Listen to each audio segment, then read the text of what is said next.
বাড়িটা হচ্ছে মাদারীপুর শিবচরে, শিবচর থানার একটা জায়গায়, এবং সেটা হচ্ছে একদম পুরোপুরি ফেরিঘাটের কাছে। আমাদের বাড়ির কাছে একটা ভ্যান চালক ছিল, ওর নাম ছিল হাসান। ও অনেক সাহস ছিল, ও সহজে ভয় পেত না।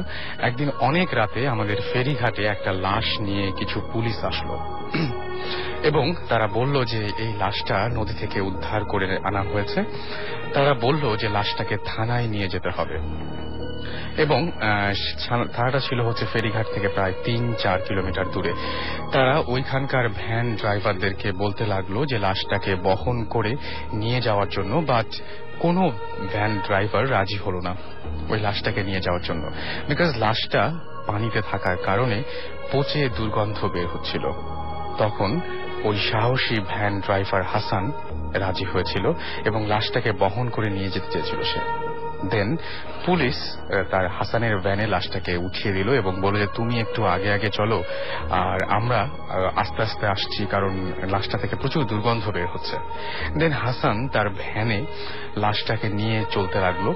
হাসান যখন লাশটা নিয়ে রাতের মাঝপথে আসলো, রাস্তার মাঝপথে আসলো, তখন সে খেয়াল করলো যে তার আশেপাশে কোনো মানুষ বা গাড়ি নাই। সে একটা নির্জন জায়গায় আছে, বাট সে ভয় পেল না। সে তার নিজের মতো করে ভ্যান চালাতে লাগলো। হঠাৎ করে হাসান একটা কথা শুনতে পেল। সে পিছনে তাকালো, বাট কোনো মানুষ দেখতে পেল না।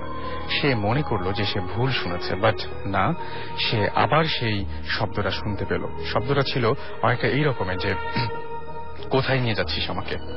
হাসান এবার একটু ভয় পেল এবং সে তার ভ্যান আরো জোরে চালাতে লাগলো। কিছু দূর যেতেই সেই কথাটা সে আবারও শুনতে পেল। সে ভ্যানটা আরো জোরে চালাতে লাগলো।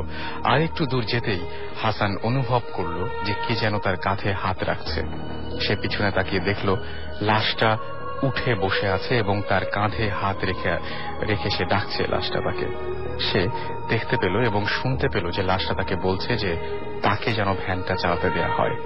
সে তখন ভ্যানটা থামালো এবং সাথে সাথে অজ্ঞান হয়ে গেল। সকাল হলে আশেপাশের মানুষ তাকে ডাক্তারের কাছে নিয়ে গেল এবং সে কিন্তু সুস্থ, সে মানে কিছুটা সুস্থ হলো।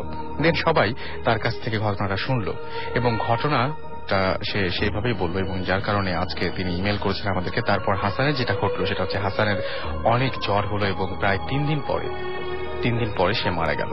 তো আমি এই ঘটনাটা কেন পড়লাম তার একটা কারণ আছে, যে এই ঘটনাটা অনেকটাই অবিশ্বাস্যই মনে হতে পারে আপনাদের সবার কাছে।